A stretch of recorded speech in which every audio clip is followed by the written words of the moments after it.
What's up, guys? Welcome to another episode of That Creative Life. We have a very special guest, GloZell. You are a OG YouTube influencer. As a YouTuber, this is almost like one of the biggest honors that I've had on my podcast to talk to you, because you, Grace Helbig, there were so many people that I looked up to growing up, watching the videos and just seeing that, oh, this YouTube thing can be a job.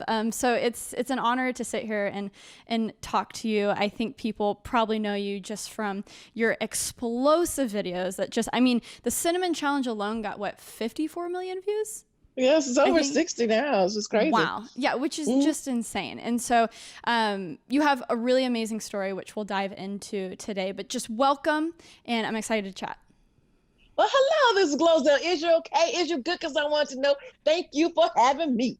Of course. I'm so excited because you recently did an episode. I just learned about Million Stories Media, and something that we actually talk a lot about on That Creative Life is how to make money as, doing a creative job. So I think this is going to be a very good conversation because as people know, you had a very explosive career, and I'm sure there were ups and there were downs. And in this episode of Faceplant, you talk about those ups, and then you found yourself beholden to the YouTube algorithm. That's hashtag relatable for me. I know what that is like. And you found yourself in a position that you just didn't expect. And so I would love to dive into that. But for the two people who don't know who you are, can you give us a little bio? Hello. Okay. Well, I'm GloZell. I'm known for doing a lot of crazy challenges and wearing green lipstick on the internet. I coined the phrase queen of YouTube, but now social media is everywhere. I was one of the original ones. Like you said, an OG from way back. I've been on the internet on YouTube for over 10 years, and it's been a journey. Well, let's talk about those few first years, because when I was going back in the archive and learning more about you, you said in the beginning you were interested in stand-up, and I'm sure you were interested in maybe the more traditional entertainment, but then you found this thing called the internet. So how long were you putting videos out on YouTube before kind of you saw those big numbers rolling in?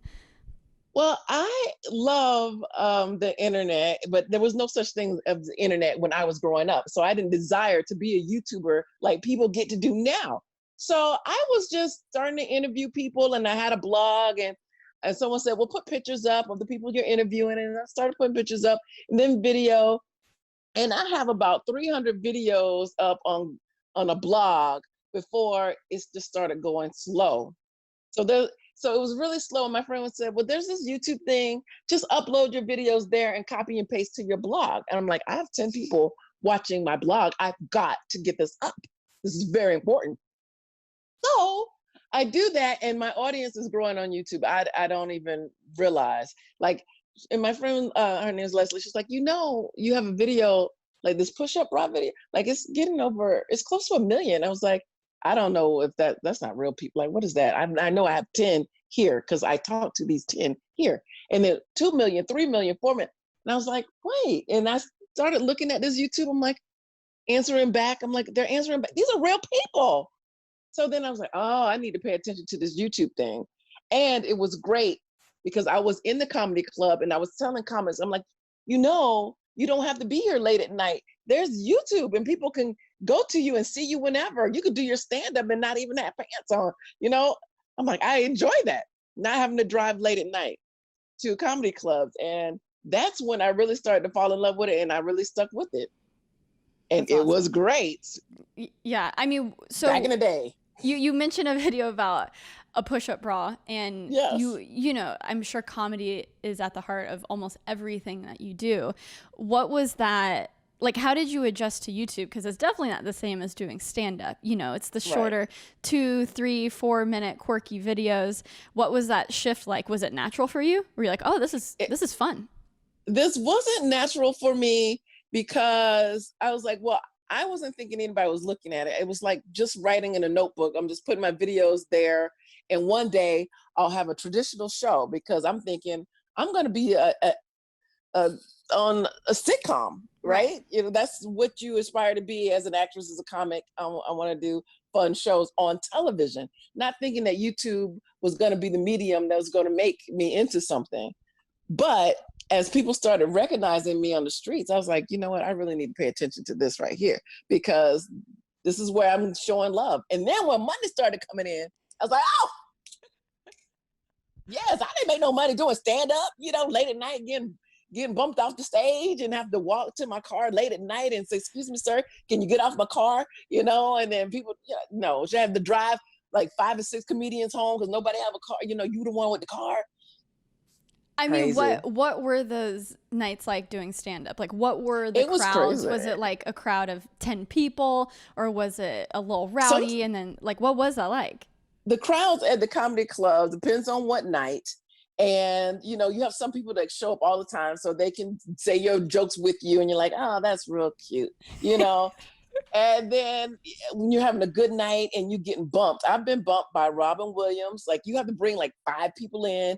They have to pay for their drinks, and then you don't get your stage time. But then they get a great show. So what does bumped mean? That just means that, you're like, not performing anymore? Right. The next day, let's say there's an Oscar show and Robin Williams comes in and he's, testing out some jokes because he's going to be on tomorrow or the next day. And I've been bumped by Jamie Foxx. And I mean, the greatest. But then it's like, I only have the 5 minutes, and then you might hear something that you said done better by them. And like, I can't even do that joke because who's going to believe that they took something from me, so. Wow. So I'm sure YouTube was kind of a breath of fresh air. Like, it was definitely a breath of fresh air. And a lot of people only have one set. So it was hard for me to say, hey, comics, come over here. Like, no, because then people will hear your set. Because we were always scared of someone stealing your stuff because they did anyway. Right. So talk about YouTube. That transition from I feel like there's a lot of that from traditional, whether it's video, TV, anything, to the internet.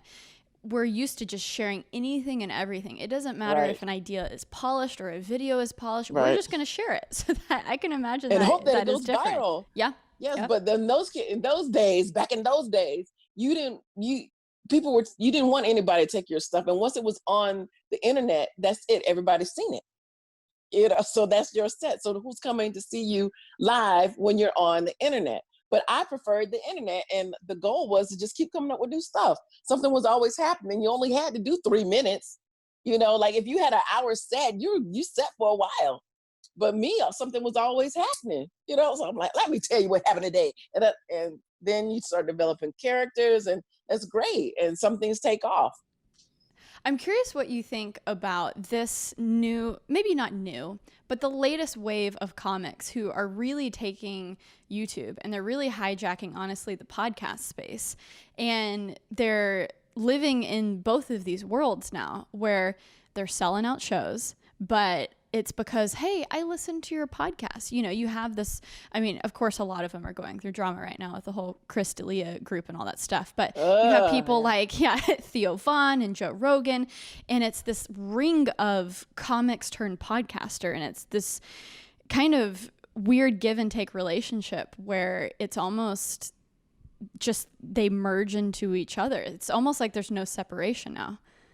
I do have to say that is great, because I was on a medium where people were like, YouTube is weird. The internet is wrong. Like, how dare you're not even a real actor. And now you come back to the comedy clubs and you're filling out because they know you from the internet. So it's the same thing. You want to be like, this is why I am. And it's great. But then things start to change, and it's great for them too. So this merge that's happening, you either go with the flow, or you'll become extinct. And there's a lot of people that I used to watch that are not there anymore. And there's new people who come up and they're big and you don't see them again. Like BitCon. Oh my goodness. I love BitCon. BitCon is a convention where the internet stars come, and I'm like, you'll hear and people screaming, and I'm going, watch, you're not going to even know this person next year. You're not going to even know this person next year. But you've got the Joeys and the Colleens and the Grace. We're still here. We're still here because it's not just editing and just pranks. It's like there's a talent there that's there. And those people are going to stay. And I'm no sure matter what medium. Yeah, I'm sure there's a part of you too.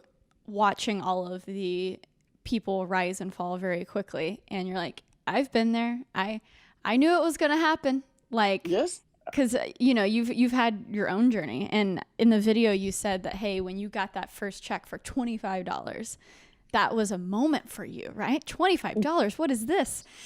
How quickly was that rise from the $25 to interviewing Barack Obama, being in the Trolls movie?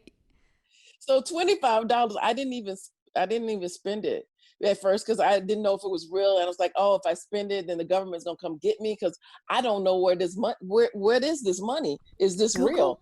Google AdSense? What is this? Yes. And then I'm like, and I needed that $25, and I was like, I'm gonna spend it. And I'm like, I guess we'll see. And then the $25, a week was like, a day. And I was like, I'm good. This is good, because and then it started growing. I go, let me fan this. And it's been wonderful. And then you have that first hit, that second hit, or someone like Miley Cyrus, Oprah Winfrey, Rihanna retweeting videos. And you're just like, oh, I'm famous now. This is great. And my goal was still thinking like, I'm going to be on television because that's how I grew up. I'm thinking that is it. Because to this day, it wasn't until I went to the White House that my mom was like, what are you doing? You have a degree. Her friends are not watching because they don't know how to get on the internet and find a channel. Even now, it's got to be a remote control on the television. So it wasn't until then like, oh, my baby is somebody. Before that, I was just a fool. Like, she's in that. We've lost her. She's gone to this internet thing. I don't know what YouTube is. How many years? How many years was that from the first check to being in the White House? Oh, from the first check. Okay, because I've been on it for 10 years. For the first check, I would say it had been about more than a year, about 2 years. Okay. Maybe even 3. That's still a pretty fast rise. Right. Because I was making a living by then. And then all of a sudden, here's the White House. And of course, I didn't believe it. I'm like, click. Who? The president just called you up? What I'm saying? Like, I ain't got, like, what are you talking about? I'm gonna need a video for this to be proven. Excuse me, I do not believe this. No, click. And then there's emails like, this is official, like, to spam. It's just like, look, the White House is trying to get in touch with you. GloZell, for what? For me to do jokes? Like what? Like what? You want to eat some cinnamon, President Barack Obama? Like what do you say? So by the time I believed it, I didn't like really, really, really, really believe it until he was sitting in front of me. I'm like, there's going to be something that's going to happen and I won't be able to make it. I'm sorry. So I was just, and then, so when I'm in the White House, one thing that's scary about the White House, they never ask for license. They never ask for any kind of ID, nothing. That means they knew everything about me. So they know I'm cool. They knew everything about me. So I'm going into the White House and he's not there. They're like, oh, he's going to land on the lawn. I'm like, he's going to land on the lawn. And here comes these helicopters, right? Now I'm freaking out. Like, here's a brother in a helicopter. That's what I relate to. You know what I'm saying? Like, it wasn't just the president. It was like, that's my cousin up there. You know what I'm saying? Like, he's doing the darn thing. So he's coming out. I'm like, freaking out. And then the White House, they're like, talking into their wrist. I'm like, I don't care. Like, how much times I'm going to see this? Not like a regular brother in a helicopter, nonetheless the president. So I'm like, one's never been that loud. I'm like, this not the library. And I'm like, what you gonna do? Kick me out now? You gonna kick me out now? You can't kick me out now. So, so that was amazing. So funny. I mean, it was probably something out of the movies. Yes, I can't imagine what you were feeling. It was great. You have all of these moments that are just so epic. And then you think they're gonna last forever. Right. And I feel like, for me, we'll definitely bring it back to you very quickly, but for me, I saw a lot of those stories happen of the meteoric, like, just success. And then the next year, you wonder, hey, what happened to this person? Where'd they go? And for me, it was super helpful to see that journey of people. And then, like what you're doing now, sharing your story and how you've navigated that, because it's not that I'm paranoid, but I'm just that much more cautious with, okay, when the money is coming in, how do I save it? How do I make this last beyond just this year that I'm popping? Because it's something that you're not going to have forever. Right, but I'm telling you, there's a time, especially when I see the young people like, oh, I've got a hit video, and they might show up here in this magazine or here, and I'm just like, oh my goodness, because it goes to your head, and now they're riding around the scooters and they're getting these new cars, and oh, I'm buying this house. I'm like, all it takes is for YouTube or whatever your medium is to go, you know what? Let's switch this. Or the president go, you know what? I don't even like TikTok anymore. I'm just gonna take it down. You're just like, I'm like, oh, allow these people. Anything can happen, and your gravy train just goes. Yeah. So let's talk about that moment. So you're at the top of the top. I'm the top of the top. I'm the most recognizable face everywhere. Yeah. Still recognize. I'm like, how do you recognize me with a mask on in the grocery store? How? Let's close that. Like, how? GloZell. Once I start talking, you're just like, no. So it's very interesting. And Tupac said it best. He said, F the fame, give me the money. And I'm like, you know what, Tupac, you're still telling the truth, because people recognizing you and knowing you as you like go into the laundromat, like, can I take a picture with you? Can I wash my drawers first? Can I get my underwear in the washing machine? Can I, put the quarters in first? Oh, can we not take a picture with the homeless person in the back of us right here so we can look like like that's where I am. Like, I'm broken. My car is broken down on the side of the street, and people I'm like, oh, someone came to help. Oh, they taking pictures. Oh, let's close out. Yeah, and I'm sure. So you're racking tens of millions of views on YouTube. So I'm sure that Google AdSense is. I've gone over 1 billion views. All my videos together has been over 1 billion views, and have been on other people's channels. And in different countries, and on television, and all these things, and they're still going. And all of a sudden, I'm the breadwinner, which was no problem. But then it's like, oh, something's not working. We're divorcing, and then there's no money coming in. So now I gotta find a place, look for a place. I'm a single mom, don't have any money coming in, and you're paying for a divorce. It all hit at once. So it went completely dry. And that's when, and I'm not gonna cry, hallelujah. But that's when you know who your friends are. Because a lot of people who you think are good until there's a problem. And even because they're like, well, she's going to ask me for money. Well, yeah, I need it, so I'm going to ask. But there's been a lot of people who really stood up for me, and now things are swinging back in the right direction. And one of those, the Singleton Foundation found, I don't know how I got to ask them, how did they find me? Because all of a sudden, like, here I am, it was a perfect match, because I'm talking about exactly what's going on. I'm like, they're like, do you know anybody who has a story of, maybe, rise and fall? I'm like, I'm living it right now. Will you be willing to share your story? I'm like, sure. I have nothing to lose. I have nothing. And I'm like, so I look at those young people, and I'm like, if I might tell my story, it could help you even save your life, because there's times where you're like, why am I here? Like, I used to be somebody, I'm talking to presidents, sitting presidents in the White House. I interviewed Hillary Clinton, former Secretary Hillary Clinton, next, after never interviewing anybody ever. So you thinking, and Vanity Fair, I mean, People Magazine, all these things. And I'm like, how are we going to eat? I got a child. What am I going to do? How am I keep the lights on? How am I keep her from now, somebody else wants full custody? And this is a nuts. So this is where I was. And I had some people who really step up, and a lot of faith, and a lot of like, okay, you got to keep going. And the people who you think going to be there for you, even though they love you, like my mom, she's like, well, you need to stay where you are. You need to stay where, and I'm like, this situation is not working, but she's old school. The reason why I bring up her is because some people, money and their spirituality comes together, like she's like, you need to stay there because you got married to him.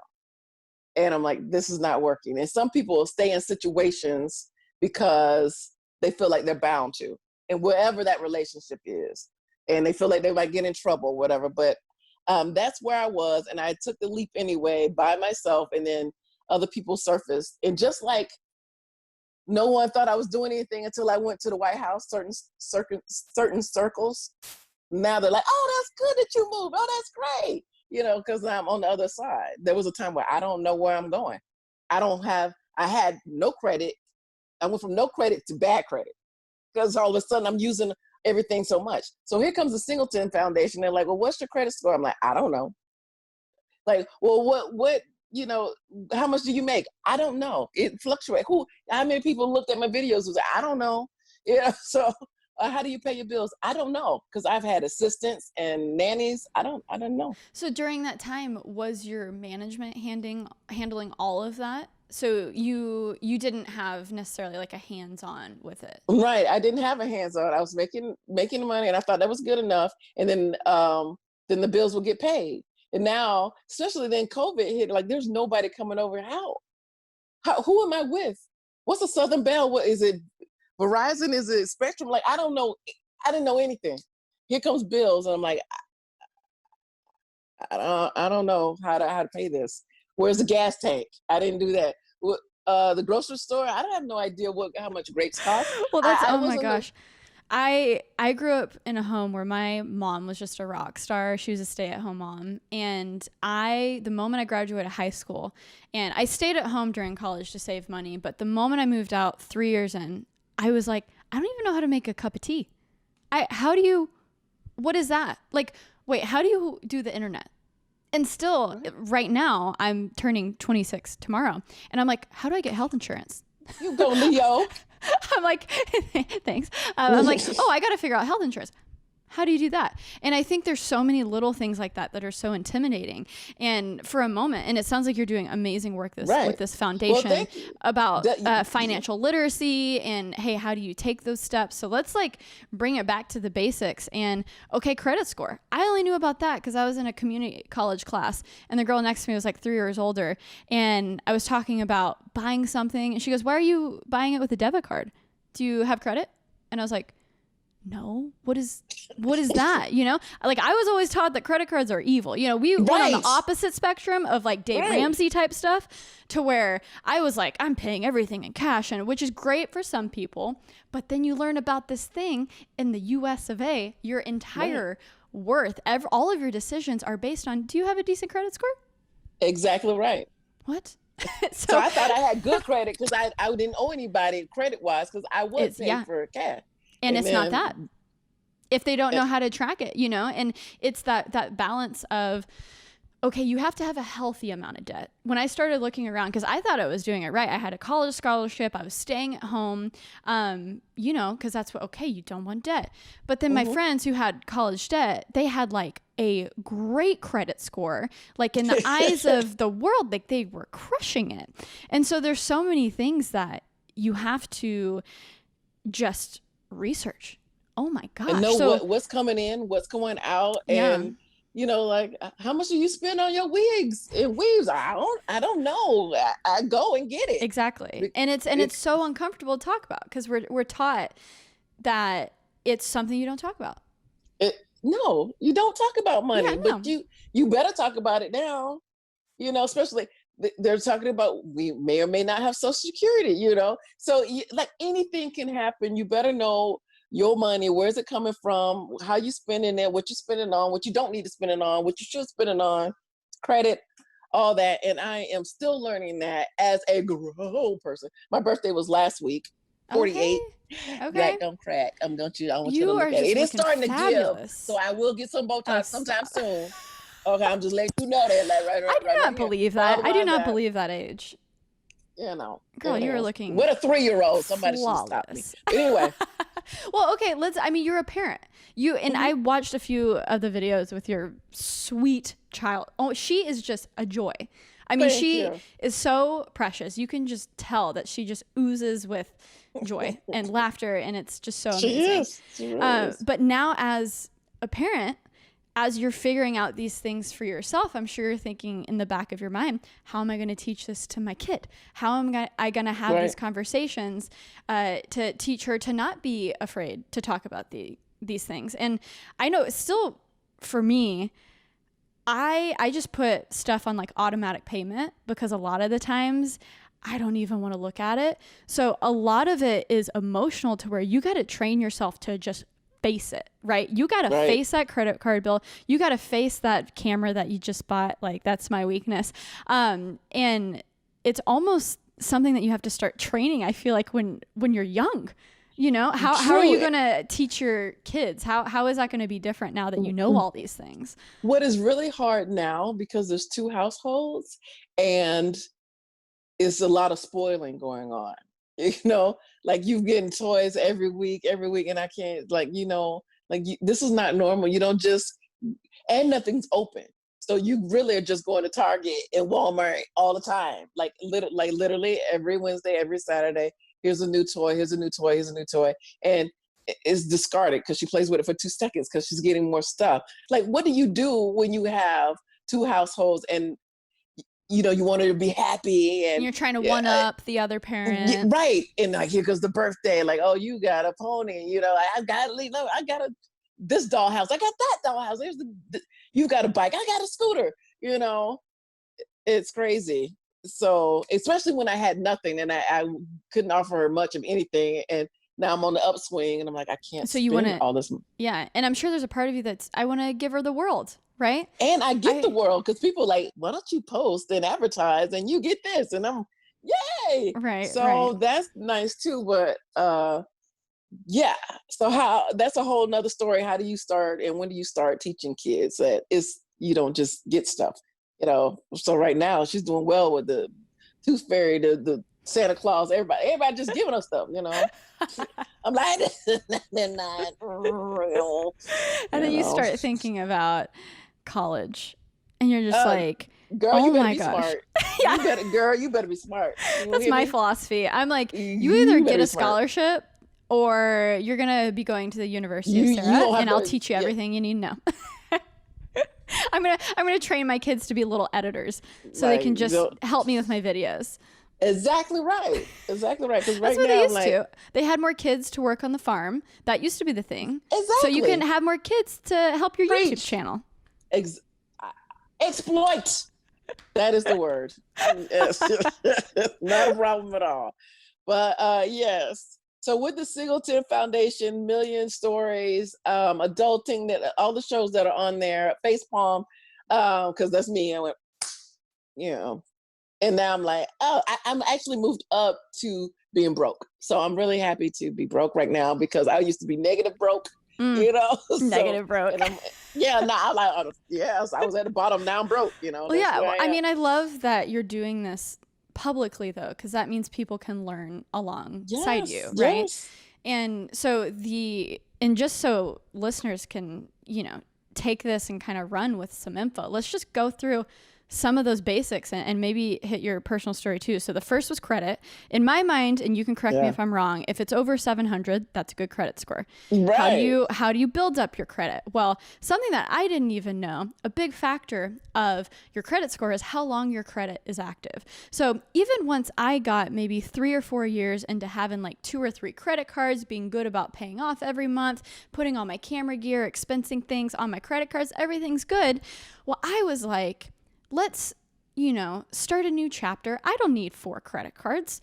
So I canceled my first Discover card. That was the first credit card that I ever had because I just didn't use it anymore. I like the point system on other cards. Oh, I didn't know that I just wiped out all of that credit history. So there's so many things to just like make sure that you look up and you know, because even, you know, that was maybe 2 years ago and I thought I was smart. I thought I was good. But then my credit score got hit because I canceled a credit card. Again, now, did your parents ever talk to you about this? Like my parents never talked to me about, my mom was like, don't put it, if you don't have it, don't buy it, you know? So I don't know what you're. Yeah. I mean, luckily I grew up with parents that were very open about finances. So I didn't get as much of the detail. I think a lot of that is like you personally have to do the research, but luckily I grew up in a household that always talked about it. You know, that was always like, hey, Sarah, you want to know the reason why we're not going to Disney World like all the other kids? It's because your dad, me, funds a family of 4. I'm doing all the work. Your mom's staying at home. See this life that we've built for you? It's great. but that means that we can't go to Disney World every year, and this is why. Right. So they were good with that type of stuff, which I'm really grateful for. But I think, you know, the nit and gritty is you got to do research on your own. So, I mean, you know, so credit score, it's like the length that it's open, it's you actively having a balance, but then paying it off.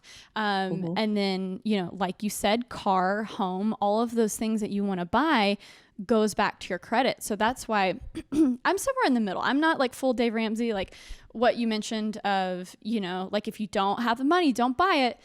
Because if you do have the money, you might as well put it on a credit card and help your credit score from the moment that you actually have like a house over your head. Like when I was 18 years old and I was staying at home going to college, I didn't have to worry about anything. So I think that's a good time to, okay, even, you know, you're spending $100 a month on food, just put it on a credit card, make sure you pay it off, and you can start learning these lessons about credit, you know, and then fast forward to adulthood. Maybe you can talk about, did you set up a budget? What was after the credit score? What came after that? After you started maybe, you know, because also you have to like call people and call collectors to be like, hey, I have a random $50 thing pinging my, because sometimes you don't even know. And you got to go through these services to figure out what's hitting these accounts. But and before you get married, you need to know, because especially if you're someone like me who are making the money, or, you know, a lot of times the guy is making the money, it's easy to spend when you're not the one making it. And you're not realizing it's easy to spend. And then you don't know, well, what are they spending it on? Because I know what I'm spending on, and you don't know. And the joint accounts and like what debt they have coming into the relationship, that can make or break a relationship. You need to know. So transparency, I mean, huge. Yes. You need to know. So I know. I'm like, my boyfriend, I'm like, what's your credit score? Say I'm in an entanglement right now because I got I'm divorcing, but I got, you know, a boyfriend. He's got a great credit score, and he black. Yes. You know, don't people like, oh, he must be white. No, he's great. Well, he is kind of light, but he say black. So I thought I was in a biracial relationship, but that's okay. I'm still cool. So oh my God, you crack me up. So and that's another thing I just want to say about the Singleton Foundation and the Face Palm and Million Stories. It's not scary. They do make it fun. Like you have people like me telling their story, you know, I might be crying, but you know, it is entertaining and it's not scary. You know, like I said, they're lifting the taboo off of it. Yeah, and they have a ton of different series on the website that helps that. So looking forward now, what are you excited about? So you see the light at the end of the tunnel, and you said you're no longer negative broke, which is huge. Right. So yeah, what's next? What are you excited about most? I'm excited about watching my credit score go up and having the tools to know how to do that, and moving into a home, because I'm excited about moving forward with knowledge and paying attention to finances going forward with a new partner, with Ozell, my daughter, GloZell, okay, and living a great life, you know, and not feeling like, oh gosh, this bill is coming. Oh, they're gonna come and I'm gonna walk outside and my car's not there. Like that is a horrible, horrible feeling every day. So just be on top of it for yourself and not just rely on other people to do it. They can do it, but you got to check. Right. Which I wasn't doing. So when they left, I was like, I don't know how to do anything, nothing. And nothing was coming in. So. And that series at your end is called Faceplant, and it's really great. A lot of great stories. And as we wrap things up, just the last 10 minutes, what are you excited about, like you as a creator? Because at the heart of all of this, you are a creative, funny woman who is still crushing it. But I'm sure, you know, this YouTube ebb and flow, I am very familiar with the algorithm, and it sometimes dictates your content and what you make. And so what are you feeling in terms of videos, or just you as a creative human?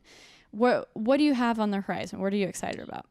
First of all, I just want to thank my audience for still being there, because there was a time that I didn't, you know, even feel like being funny, because I couldn't do any videos in my home, you know, and then it turned into survival of just panic. And like for more than a year, my audience is still there. So please continue to find me, continue to watch videos, follow me. You know, everybody wants the same thing. Follow, subscribe, like. I'm on Cameo. So I'm doing shout outs now, like, oh, you can't go nowhere for graduation. Hey girl, congratulations. I'm doing a lot of those, and those are fun. And that's keeping, keeping me going. Also, I'm doing another, like a Lifetime movie type of Christmas movie that's coming Oh, up. And amazing. more voiceover stuff because voiceover is big. A lot of studios have not up yet. So I am branching outside of different things on the internet. Right. So you What can is catch it me on that. about acting? Like what gets you going about acting and voice acting? Because it is different. Well, YouTube it's is fun. yeah. It's fun. And now I have a daughter who's starting to recognize, like, is that your voice? I'm like, this is Trolls. That's mommy right there, And like, oh, I'm in Wreck-It Ralph. Ralph Breaks the Internet. That's me. And, my voice, because people obviously recognize my voice even in the mask, so that is fun. And I do want her to, because she thinks everybody knows who she is too, which they do, because people come up like, oh, Sam, and I'm like, this is what I do. This outside of this, and I'm also teaching her because she can start. Before, for me, YouTube was like you were grown, but now, people are doing makeup at 2, 3, 4, 5 years old. You can start your business now, and so I'm grooming her for that because that's the family business. Yeah. Exactly. And do you have any advice for creators out there? We have a lot of people in the audience who are already doing it, already living their best life, but hey, maybe they're dealing with some outside forces like you. I mean, you had divorce, but also Yes. the YouTube algorithm, Yes. can't even say it. So and many a things. Child. And a child. And a lot of people, Yes. even if they're young, like you said earlier, maybe they found traction with TikTok, they're stoked, and now they're dealing with the fact that this app might not even be, That's crazy. it just might disappear. Because I knew a lot of people from, was it Vine? And that was huge. It was huge. And then it went away. It went away. So I tell you, you want to kind of dabble, find your medium. Like my thing was YouTube, but now I like Instagram, Facebook. You kind of put yourself in different places, and you don't have all your eggs in one basket, so to speak. And my thing is I stay positive, because you can only comedy is funny, because comedy, you're really picking at people, like when you're like, oh, the Kardashians, but I want the Kardashians, when they see my stuff, to go, oh, that's funny, I hope she talk about this, as opposed to being negative. So if you stay positive, you last a whole lot longer. My friends, Colleen, Joy, Grace, they're still here. People still know them because they're not dogging other folks. And I would say, keep it light, keep it fun, enjoy yourself, have a good time, stay around people who are encouraging you. If they're not encouraging you, don't be around them. It's okay to cut them off, no matter who they are. You got to live and have fun, and check on your money. Make sure you know Preach. Yeah. where your money's coming in, whether it's a brand deal, whether it's just AdSense, whatever it is, you need to know. Watch the Singleton. Go to the Singleton Foundation. Why go to the Million Stories? Linked below in the description. Watch all of them, and you're like, okay, I'll be aware of it. These are the signs. There you go. And something that you said, GloZell, that I think you do so well is you were always not just a beacon of positivity, but you were so good at collaboration and bringing up other friends, with you during those times. And some of those people that you mentioned are still doing YouTube, still crushing the game. But what I found too I guess I started my YouTube channel in 2011, but I've been doing it full time for 4 or 5 years. And what I've learned is when you keep those, they're not just collaborators, but they're friends. And you just be real with each other. And hey, when your stuff is popping, it's not just you. If you look around and you kind of like bring people up with you and you keep those relationships, a lot of those people will be there for you regardless of what's going on. And so that's true. Being I just want to say shout out to Colleen, Miranda Sings. I love her so much, because there's times like I'm like, I don't know what I'm doing, because she went through something earlier. She's gone through something, and then I was going through the same thing a little years later, and I was there for her. She was there for me, definitely. So I always want to support her. Everybody go there's no shows, but buy all her merchandise, and please continue to subscribe to her, subscribe to me, click like, cameos, I'm there for you. Cameo. Is you okay? Hello. Yeah. Hello. And it's been amazing to watch your journey everyone Thank else's you. journey. And Thank you. And just so you know, there's a lot of, even if it doesn't seem like it, there's a lot of creators that admire you and your just your era of creators. You know, Thank I you. mean, Because we seriously, were doing it when people thought we were dumb, crazy. What are you doing? you were doing People it when it wasn't cool. When it wasn't cool, people understood. People on television, they understood movies, but they did not understand the internet, and they just did not get it. And now it's cool. But thank you for recognizing that I am an OG. That's right. I'm one of the originals, and I paved the way for you, little girl. Yes, You know? yes, I love it. Well, GloZell, thank you so much for being Thank you. That Creative Life. Millions.com, millionstories.com. Please check it out. Love you. Thank you. Amazing. All the links will be in the show notes below. If you guys want to check it out, you can stick around for the end of the show Q&A. I'm actually going to take a few questions about finance, for the theme of today's show. Thank you so much all for listening. Make sure you subscribe on Apple Podcasts, Spotify, Google Podcasts, wherever you find me. And until next time, guys, stay beachy, and thank you for listening.